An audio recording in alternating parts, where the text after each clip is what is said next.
بسم الله الرحمن الرحيم. Bismillahirrahmanirrahim. Allahumma salli ala Muhammad wa ala ali Muhammad. Assalamu alaikum wa rahmatullahi wa barakatuh. Today I'm going to be reading from Islamic Students and Etiquette by Sheikh Abu Salih Muhammad Faz Ahmed Waisi rahmatullah alayh. Let's begin. In the present age, the educator is not given his due right in reverence and honor by the students, despite being the means by which the Ahlul Ilm reach their prestige. One must necessarily and unavoidably fulfill this due right. The pauper, Shaykh al-Awaisi, intends to explain some points from the blessed traditions. It is narrated from Abu Dawood, the Prophet ﷺ declared, "It is from the veneration of Allah to honor the elderly, the scholar, the carrier of the Quran, and the just ruler, and the teacher/scholar." Ibn Abbas radiallahu anhuma was a relative of the noble Prophet Muhammad ﷺ. Once Zayd ibn Once Zayd bin Thabit radiallahu anhu was traveling by horseback to Medina al-Munawwara, whilst Ibn Abbas radiallahu anhuma walked alongside holding the bridle. It was asked why he would do such a thing. Ibn Abbas radiallahu anhuma responded, "This is how we've been taught to teach our scholars and elders." It is transmitted with an authentic chain from Mawla Ali Murtaza, Karamallah Wajhu. "He who taught me a single letter, he is my master.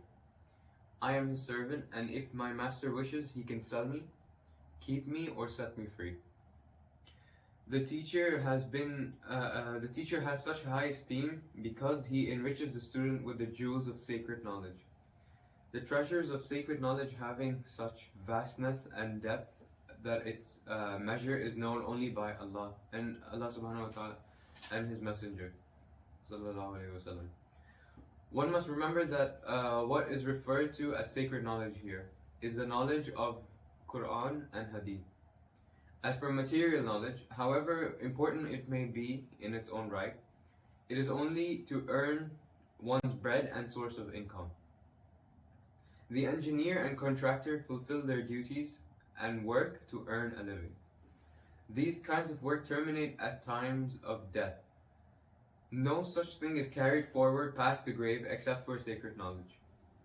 Sacred knowledge is the only thing that does not cease but to remain by one's side from grave to resurrection. Grading between sacred and material knowledge. Mawla Ali Karamallah Wajhu was once asked on what was the greater of rank, wealth or sacred knowledge. He replied that wealth in comparison to sacred knowledge has no genuine significance at all.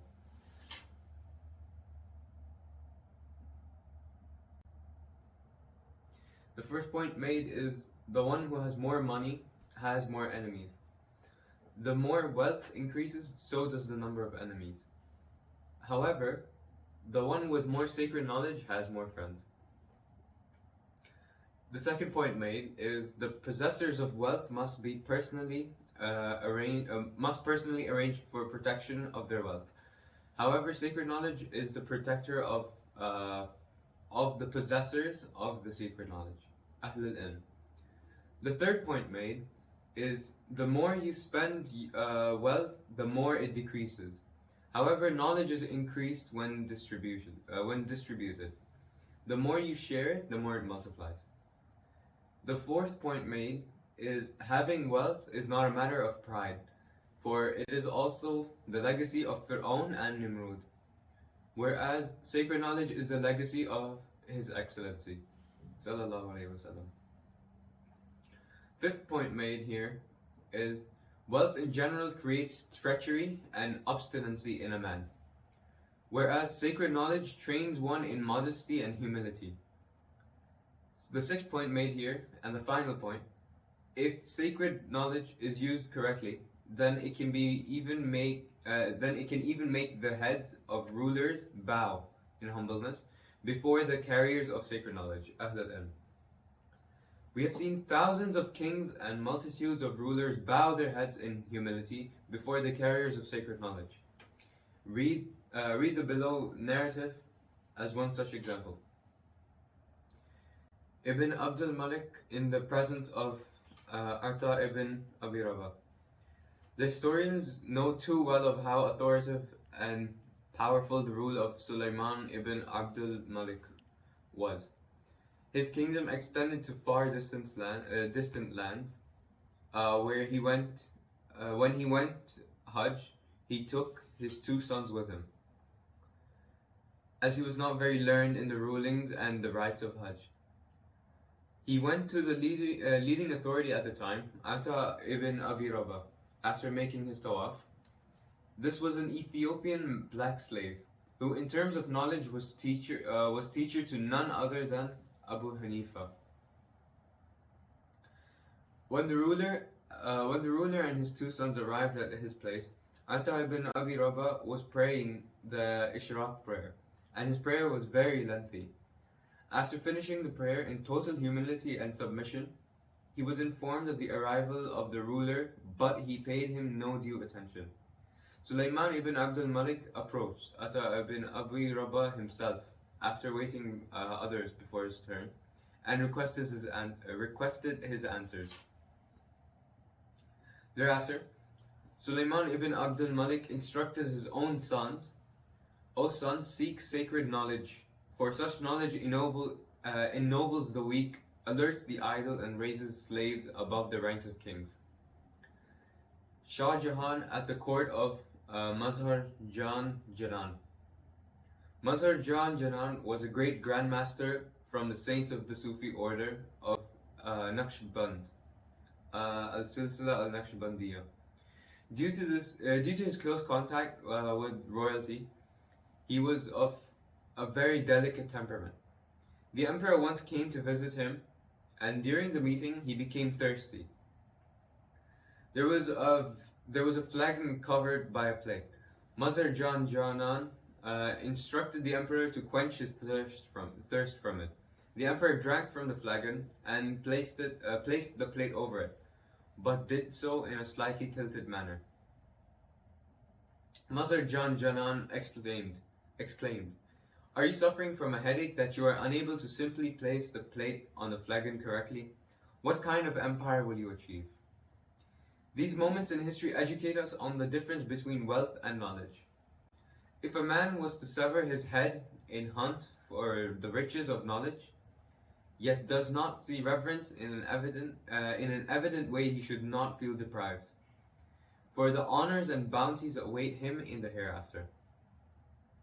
However, these advantages, traits, and excellences cannot be achieved until one is heart-filled in due reverence and respect for his teacher.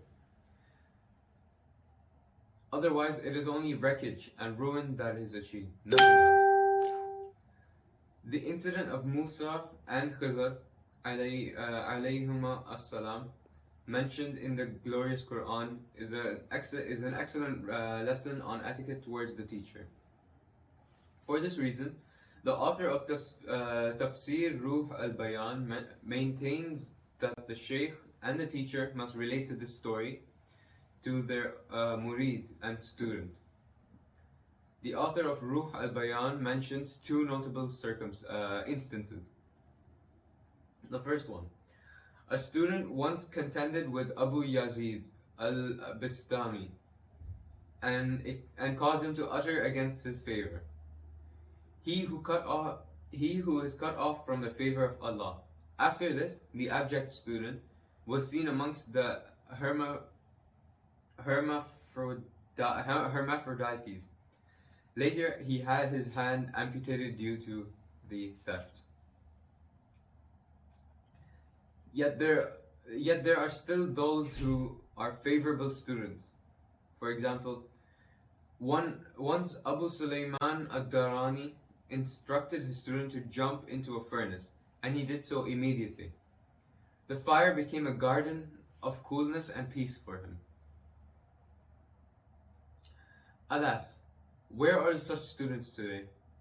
In today's time, students rarely pay any respect to their teachers, no more so than ordinary associates or common friends. Rather, the students meet their teachers as some general worldly acquaintance met on the streets, whilst heavily deducting from the essential etiquette and reverence that is vital for the teacher. I asked the fellow on why they act in such manner. He replied, "In the present day, it is seemed against one's self-respect." I heard this newfangled phrase of ta'azzuz al-nafs and was bewildered by it. So I asked, "What monstrous thing is this ta'azzuz al-nafs?" He replied, it is the name given to the preservation of one's own self-respect.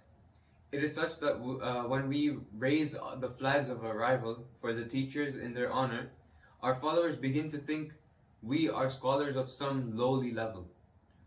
Our followers, and consequently our status in their eyes of the public begins to fall. I said to him, "Alas, if you revere the one through whom you reached your honor, then in return your honor will further increase and multiply. But your current pseudo-reverence and respect is nothing in reality, but a total lack of it.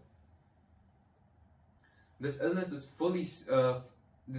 full-spirited amongst the imams and sermonizers of masajid in Bab al-Madina, Karachi.